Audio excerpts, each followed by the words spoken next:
오늘 교회 설립 기념일인데 또 감사가 넘치지만 또 주님의 은혜와 성도들의 수고, 또 눈물의 헌신, 이런 것들을 또 목사로서는 미안하기도 하고 감사하기도 하고, 그리고 또 함께 주의 나라를 이루고 또 섬길 수 있다고 하는 것, 교회를 세워갈 수 있다는 것도 감사하면서, 또 부족한 제가 또 같이 우리 성도들과 믿음의 길 걸을 수 있었던 것도 감사와 더불어서 참 영광스러운 일이었다, 그런 생각을 많이 하게 됩니다. 그래서 늘 우리 성도들의 가정에 모든 힘든들 다 극복하시고 욥처럼 주님의 은총이, 축복이 가득 찰 수 있기를 바랍니다. 오늘 우리 말씀을 통해서 우리는 어떤 자세를 가지고 주님의 나라를 세워갈까, 이런 좀 간단히 상고하는 시간을 갖고 우리가 성찬에 참여하는 시간을 가지려고 합니다. 이 보리떡 5개하고 물고기 2마리를 가지고 5천 명이나 되는 사람들을 먹이신 기적은 복음서 마태, 마가, 누가, 요한 다 이제 기록을 돼서 굉장히 중요한 사건으로 여기는 거죠. 그래서 이제 요한복음 2장에는 이제 물을 가지고 포도주를 만드신 이적이 있잖아요. 그건 물이라고 하는 것을 포도주를 만드는 그 질에 대한 문제였어요. 질을 바꾸시는 기적인데, 오늘 본문에 나오는 기적은 양을 바꾸시는 기적이에요. 그래서 떡 5덩이로 5천 명을 먹이셨다. 근데 이제 실제로는 또 다른 복음서에 보면 남자만 그렇게 이제 얘기를 하니까 또 훨씬 많은 인원들이 있었을 거라고 추측이 되어지죠. 5덩이의 떡이, 이것이 어린 양 아이가 먹는 그 한 끼의 양식인데, 그렇다면은 최소한 1인당 이 정도를 먹었다고 그러면 떡이 25,000덩이가 25,000개가 되는 엄청난 양의 역사가 일어난 거 아니겠어요? 이 현실적으로는 정말 거의 실현 불가능한 그런 일입니다.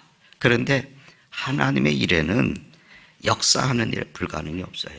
우리가 늘 기도는 하는데 삶은 그렇지 못해요. 이 땅에는 우리가 흔히 말하는 질량의 법칙이 있다든지 에너지 불변의 법칙이 있다든지 그러지 않습니까? 그런데 무에서 유를 창조하신 하나님이신데, 심지어는 죽은 사람을 살리기도 하시는 하나님이십니다. 하나님의 세계에는 그 질의 법칙이라든지 양의 법칙이라든지 에너지의 법칙이라든지 어느 것적이든지 공이 하나님께서는 역사하시는 하나님이시다. 이것을 우리가 믿어야 됩니다. 5천 명이라는 숫자가 굉장한 숫자 아니겠어요? 더군다나 2000년 전에 그 시골 광야에 몇백 명도 아니고 5천 명이나 되는 사람들이 모였는데, 그 본문은 오늘 배경이 잘 얘기해 주고 있어요. 마침 그때가 6월절이 가까운 때예요. 그래서 유대인들에게는 1년에 3차례죠. 명절, 아주 중요한 명절, 이 3차례, 그 중에 가장 중요한 명절이 6월절이거든요. 이때는 다 12살 이상의 남자들은 다 이제 예루살렘에 모여요. 근데 그 갈릴리 근처에 사는 유대인들이 이제 순례하는 도중에 이 디베랴 광야에 이제 모인 겁니다. 그게 왜 모였을까? 그러니까 이 점에 대해서 여러 가지 해설이 있을 수 있는데, 오늘 2절의 말씀에 보니까 이런 얘기를 해요. 큰 무리가 따르니 이는 병자들에게 행하는 표적을 보았음이라. 그렇게 얘기를 해요. 이적을 본 거예요. 이적들을. 소문을 들은 거예요. 죽은 사람을 살렸다든지 맹인의 눈을 뜨게 했다든지. 사람들은 때마다 이제 그 때마침 그곳에 예수님께서 계신다는 소문을 이렇게 듣고 그냥 그곳으로 무리를 지어 구름처럼 모였던 겁니다. 근데 또 이것만은 아니에요. 이제 나중에 보니까 15절에 우리가 읽지 않았지만 거기에 보면은 예수님을 억지로 붙들어서 임금 삼으려고 하는 그 모습이 있습니다. 그래서 단순히 예수님을 말이죠, 유대 왕으로 모시고 싶어 하는 그런 이제 그 마음들을 가지고 있어요. 그래서 이제 사람들이 모이기 시작해서 5천 명이 됐는데, 예수님께서 그 많은 5천 명 사람들이 모이고 오병이어의 기적을 일으키시고, 이것보다 저는 더 감동이 되고 더 큰 은혜를 입는 것은 뭐냐면 거기에 모여있는 사람들의 그 마음이에요. 저는 이 사실이 너무나 놀라워요. 아무리 조용한 곳이 있지만 그게 야외가 아닙니까? 마이크 없이 5천 명 앞에서 설교를 한다. 예수님께서 막 소리를 지르고 하셨다고 가정하더라도 그 소리가 얼마나 들렸겠어요? 몇 사람이 그 소리를 들었겠어요? 그렇지 않습니까? 제대로 앞에 있는 사람들 외에는 제대로 말씀을 못 들었을 것 같아요. 그 5천 명이나 되는 사람들이 거기 있는 멀리 있는 사람들이 예수님의 얼굴이 제대로 보였겠습니까? 그런데 앞에 있는 사람들의 말씀을 듣고 나머지 사람들은 그냥 예수님의 모습만 보기만 그렇게 하고 소리도 제대로 들리지 않고 그랬을 텐데, 경이롭게도 그곳에 모인 사람들이 설교하시는 예수님을 지켜보면서 완전히 그 권세에 빠져들었어요. 온전히 심취했어요. 그래서 점심때가 지나고 저녁때가 가까운데 그것마저도 잊어버리고 흠뻑 예수님의 말씀에 젖었어요. 그렇죠. 이제 강습에 가서 설교를 이렇게 개회 예배 설교하면서 첫 해부터 같은 얘기를 좀 간단하게 얘기를 이렇게 들었는데, 첫 해는 1박 2일로 했거든요. 나중에 힘듭니다, 지칩니다, 피곤합니다. 그래서 하루로 바뀌어졌어요. 여러분, 이 사람들이 제대로 들리지도 않았을 텐데 그곳에서 예수님의 모습을 보고 거기에 말씀을 듣는다고 있었던 그 모습, 얼마나 여러분 아름다워요. 근데 그 말씀을 끝내시고 예수님께서 돌아가는 사람들을 걱정하시는 거거든요. 그래서 이 사람들이 돌아가다가 시장에서 지칠까봐 걱정하셨다. 그래요. 상상해 보세요. 그 5천 명의 식사를 건너뛰고 배고픈 사람들이 모였습니다. 이제 그들이 갈 것을 걱정하시는 거예요. 그런데 여기에 대해서 제자들의 반응이 다 달랐어요. 그 제자 공동체가 생각이 달랐어요. 여기 세 가지의 유형이 있는데, 하나는 뭐냐면 이제 마태복음에 보면요, 14장 16절에 예수님께서 이 같은 사건에 이렇게 얘기하거든요. 너희가 먹을 것을 줘라.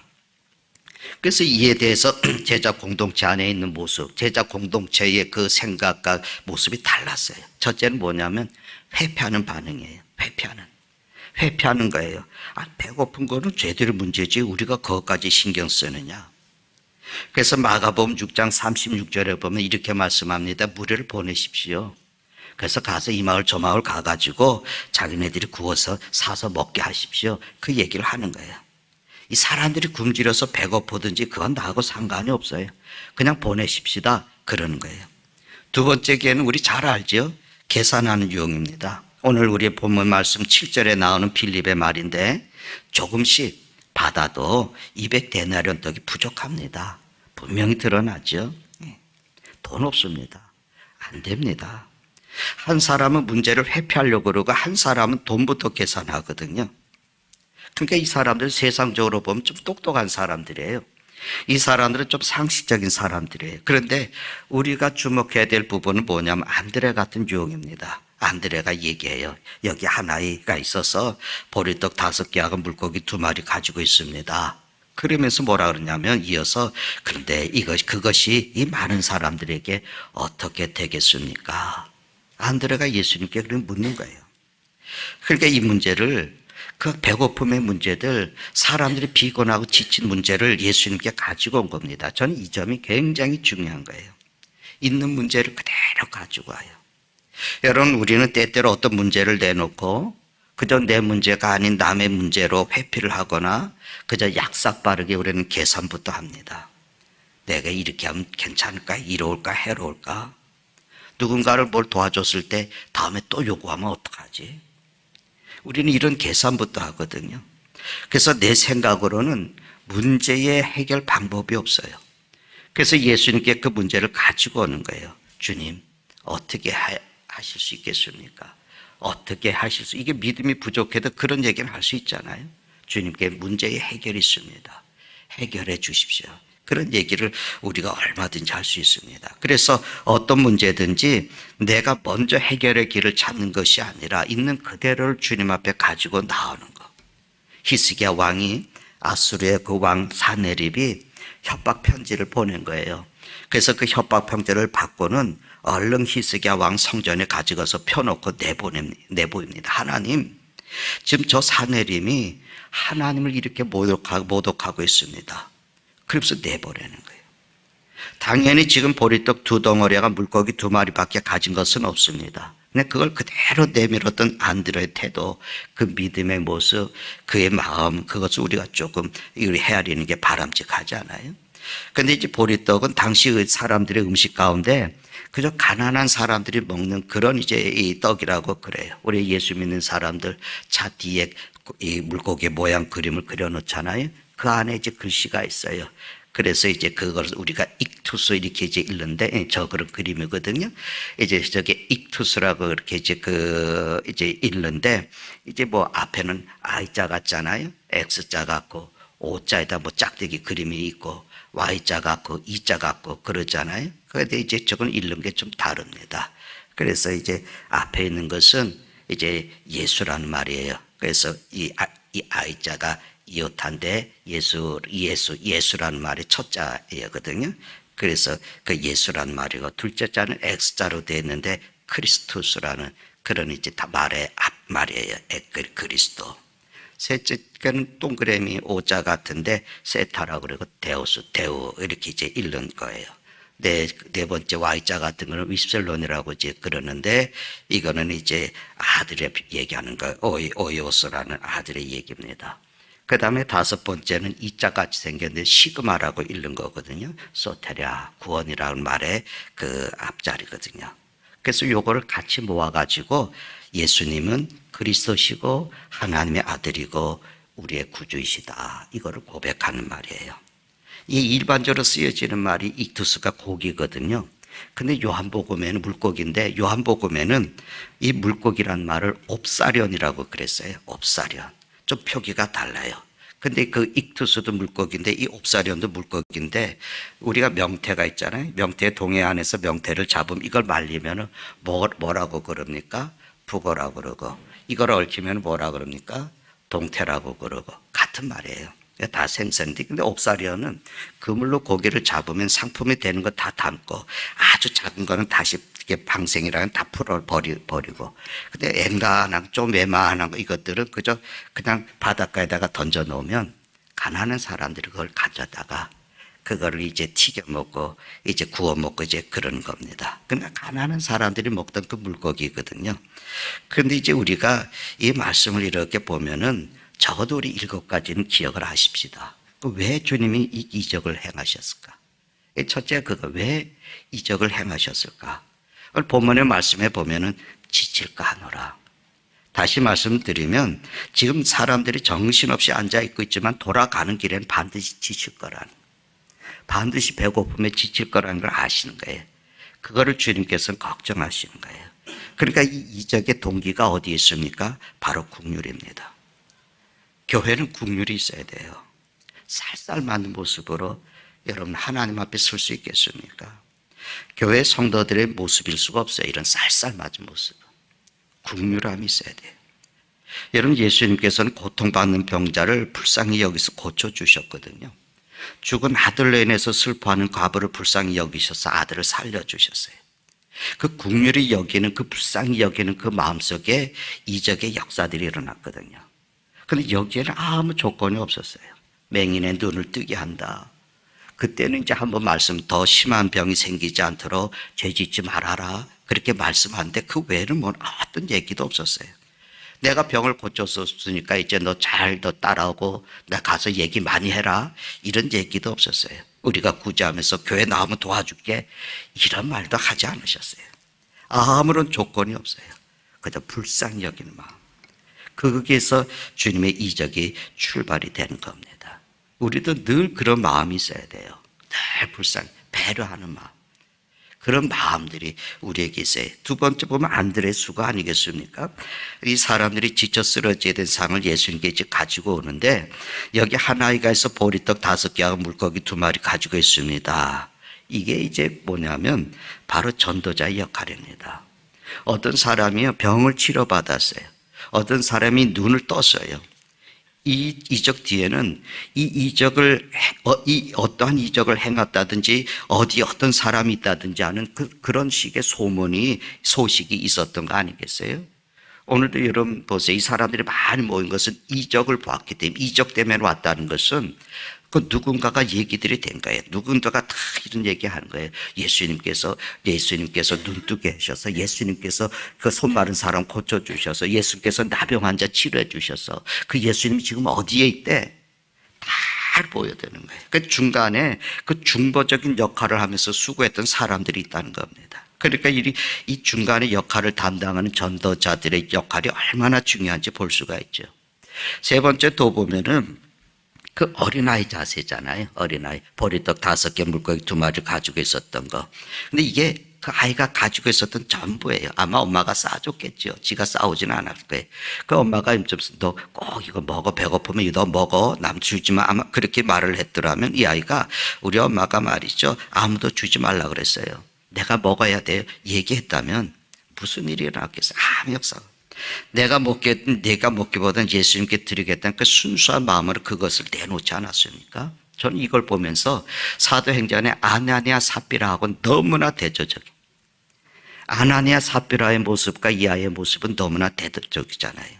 근데 이 아이가 이걸 탁 내놓고 야 이제 이 5천 명이 다 먹고 배부를 거야, 그런 믿음을 가진 것도 아닙니다. 그런 생각조차 못하는 거죠. 중요한 건 이거예요. 드렸다는 거. 우리가 하나님 앞에 드려야 될 것이 있습니다. 하나님의 역사가 일어나려면 반드시 하나님께서 우리에게 요구하시는 게 있어요. 우리의 적은 충성을 요구하셔요. 하나님의 놀라운 일들을 이루면 큰 기쁨의 영광을 나누려면 적은 물질을 요구하셔요. 시간과 지혜와 노력을 요구하셔요. 우리 수고의 헌신을 하나님 요구하셔요. 그걸 통해서 하나님 일하시는, 그걸 통해서 하나님의 영광을 이루시는 겁니다. 대부분 사람들은 이런 거 이거 갖고 뭐하냐, 이거 갖고 어떻게 하라고, 이런 색으로 우리가 생각하지만 그것이 씨가 되는 거예요. 엄청난 역사를 이룬 그 씨앗은 우리가 드린 아주 작은 것들부터 비롯된다. 이걸 우리가 잊으면 안 됩니다. 전 늘 교회가 처음 세워진 날을 기억해요. 그저 가난한 사람 5가정이 모여가지고 얘기를 나누고 교회를 세우십시다, 이제 교회 시작하십시다, 그 얘기를 하고 저는 차를 타고 제가 거하던 충청도로 갔거든요. 가는 길에 여러분 전화가 왔어요. 한 분이 전화 왔는데 우리가 모임을 가졌다 이런 것도 안 하고, 그래서 제가 섬기는 교회를 사임을 하고 이제 난 교회를 개척하려고 그래요 하는 얘기를 했는데, 그 제가 섬기던 교회 권사님 한 분이 제가 올라가는데 전화가 왔습니다. 전화하시면서 목사님, 교회 개척하려면 계약금이라도 있어야 되지 않겠습니까? 통장 보세요. 그래서 전 통장도 없으니까 제 안에 있는 통장을 보니까 거기에 300만 원이 입금이 된 거예요. 근데 그게 시작이에요. 그분은 뭐 서울에 계시는 분이니까 우리 교회 섬김에 같이 모이지는 못했지만 그게 시작이에요. 지금 뭘 하고자 하면 그저 우리가 먼저 나서서 물질로 헌신하고 수고하는 분들이 계시잖아요. 수고할 일이 있으면은 자기를 다 멈춰두고 앞장서서 수고하는 분들이 계시잖아요. 도움이 없어서 때로는 속상할 때도 있지만 마음이 지치기도 하지만 그런 일들을 기쁨으로 감당을 하잖아요. 저는 저녁에 해지면 내려올 때마다 십자가 보면서 기쁨이 막 넘쳐요. 세상이 이렇게 십자가가 이뻐도 되나? 이런 생각을 해요. 세상에 십자가가 이렇게 예뻐도 돼. 여러분 십자가, 우리 불 켜져 있는 십자가 못 보시죠? 저녁에 안 오니까. 저녁에 볼 일이 없으니까 못 보시죠? 얼마나 이쁜지 몰라요. 야, 십자가는 험한 십자가 진다고 그러는데 저렇게 이뻐도 되나? 근데 그 한 가정의 헌신이에요. 자재를 사다가 자기가 재능이 있으니까 그걸 가지고 용접을 하고 그걸 만들어서 등을 달고 조명을 달아놓고 그렇게 만들어진 거예요. 우리 손에 든 것은 적은 겁니다. 이게 얼마나 커질까 미리 생각할 필요 없어요. 내가 수고하는 것이 이게 뭘 대단하겠느냐 생각할 필요도 없어요. 그저 최선을 다해서 주님께 드리는 충성이에요. 그 다음에 하나님이 하시는 거예요. 진실한 마음으로 드린 것을 하나님이 역사하십니다. 그래서 그 모든 우리가 드려지는 그건 하나의 씨앗이 작은 것 지나지 않지만 그것 속에 하나님의 역사를 이룹니다. 근데 여러분 보세요. 예수님께서 그 작은 것 들고 축사하시는 모습 보세요. 이 축사하시는 모습 우리가 기억해야 됩니다. 한 5천 명을 앞에 두고 요거 작은 덩어리를 놓고 축사하셨다. 제가 어떤 얘기를 듣는데 그 얘기가 이제 목사님이 말이죠. 기도를 안 했대요. 식사하는데. 근데 이제 목사 가끔 얘기하다 보면 잊어버릴 수도 있을 거예요. 그 깜빡 사람의 이름도 잊어버리고 내 이름도 잊어버리는데. 근데 이제 식사할 때 기도를 안 하셨대요. 근데 그게 집사 목사님 기도 안 하셨어요. 그러니까 이 정도 음식은 계속해서 기도 많이 했어요. 그렇게 이제 얘기를 했답니다. 그게 농담인지 뭐 진담인지 모르겠지만, 근데 그 얘기를 듣고 마음이 섭섭한 거예요. 이게 대접이 적어서 기도를 안 하셨나? 이제 그런 생각을 했다는 거예요. 참 작은 것과 감사하는 거. 여러분, 요거 우리 보통 사람이 상상할 수 있는 일이겠어요? 이 축사라고 하는 말이 유카리스테오라는 말이거든요. 근데 이게 뭐냐면 감사라는 말이에요. 감사가 먼저다. 감사다. 우리 주위에 걱정도 많고 근심도 많고 문제가 많지만 감사가 먼저예요. 불평하는데 하나님의 역사가 일어날 수 있겠어요? 내가 원망하고 있는데 하나님의 능력이 나타나겠어요? 어리석은 거죠. 그 기대하는 사람들이. 하나님의 능력을 알면서도 우리가 그러면 어리석은 거예요. 감사가 기적의 요건입니다. 그래서 촛불을 보고 감사하면 여러분 별빛을 준다 그러잖아요. 별빛을 보고 감사 뭐가 태양이 우리에게 오는 거예요. 그 은혜를 우리가 경험을 하는 것이 얼마나 좋겠어요. 오늘 보리떡 5개 앞에서 떡덩어리 5개 들고 하늘을 우러러서 감사 기도하신 모습 여러분 기억을 하십시오. 이것이 늘 우리의 삶의 생활이 되기를 바랍니다. 또 하나 7가지라 그랬으니까 5가지 보면 제자들의 역할 아니겠어요? 이제 마태복음 14장 예수님께서 떡을 떼서 제자들이 주심에 제자들이 무리에게 나눴다. 오늘 요한복음 예수님께 나누셨다 그랬지만 마태는 그렇게 얘기하거든요. 그래서 여기 말씀을 보면 하나 딱 다니면서 주신 게 아니고 제자들이 다 나누었다. 그래서 그 분배하도록 수고하도록 하신 겁니다. 저는 장로님 한 분이 어제 지난 주일에 강의를 하면서 목사님 전에 이 설교 요약을 해갖고 이렇게 A4 용지로 이렇게 만들어서 전도지로 집집마다 이렇게 꽂고 할 때 그거 읽고 이제 교회 오신 분들이 많이 있는데 다시 하면 안 되겠어요? 그럼 하십시다. 그렇게 제가 얘기해 놓고 제가 나와서 이제 이렇게 주일 이제 정리를 하고 그리고 이제 집에 돌아가만 생각하니까 제가 보니까 우리 예배 설교가 유튜브에 예배 현황이 올라가거든요. 근데 그 예배형은 기니까 근데 그 설교만 딱 띄어가지고 유튜브에 올리더라고요. 근데 그걸 보시는 분들이 있어요. 그러면은 이것도 그 역할이죠. 뭐 요즘에 이거 문에다 꽂아놓으면 전화가 왜 자꾸 이런 데다 꽂습니다. 그런 얘기도 있는데 근데 그거 올리더라고요. 그래서 누구라도 내가 이거 읽어보게 해야 되겠다. 만약에 이거 누구라도 이거 한번 들어보게 해야 되겠다. 뭐 물론 유명한 목사라면 유명한 사람, 이 사람 저 사람 듣겠지만 저는 그런 사람이 못 되니까 근데 누구라도 한번 읽어보면 이게 하게 되겠다. 그런 사람이 바로 이 12제자의 역할을 하는 거예요. 떡을 나눠주는 거. 거기에 여러분의 수고를 아끼지 마십시오. 그것이 하나님의 영광과 역사를 이루는 씨앗이 되는 거예요. 그 다음에 보니까 부스러기를 수고하잖아요. 부스러기를 이렇게 수고하는데 여러분 이 은혜를 남용하지 않는 거예요. 이제 뭐 또 하면 되지 이게 아닙니다. 그날 그때 주신 은혜. 이걸 우리가 정말 소중히 여기는 거예요. 은혜를 가볍게 간과하게 여겨서는 안 된다고 하는 것을 그걸 우리에게 말씀을 줍니다. 그런데 마지막에 가장 중요한 것은 뭐냐면 예수님이 5,000명의 앞에 놓고 성찬을 행하시는 이것이 바로 그 모습입니다. 그래서 6장 33절을 우리 읽지 않았지만 거기에 대한 얘기를 주시는 거예요. 하나님의 떡은 하늘에서 내려 세상에 생명을 주신 것이다. 34절에 보면 그들이 이르되 주여 이 떡을 항상 우리에게 주소서. 35절 보니까 나는 생명의 떡이니 내게 오는 자는 결코 줄이지 아니할 터요 나를 믿는 자는 영원히 목마르지 아니하리라. 예수님이 우리 생명의 떡이고 생명의 원천이십니다. 육신이 떡을 먹어야 사는 것처럼 우리는 영의 말씀을 먹고 사는 사람입니다. 사람은 떡으로만 사는 것이 아니고 말씀으로 산다. 그래서 주님께서 우리를 향한 말씀 되심을 보여주시는 성찬식의 그 성례적 성찬식의 귀한 의미가 이 속에 들어가 있습니다. 오늘 저는 우리 성도들이 이 성찬식, 이 오병이의 기적의 역사에 나타난 그런 모습으로 삶을 이뤄가는 그런 은혜가 있기를 바랍니다. 우리 성찬에 함께 참여를 하십시다.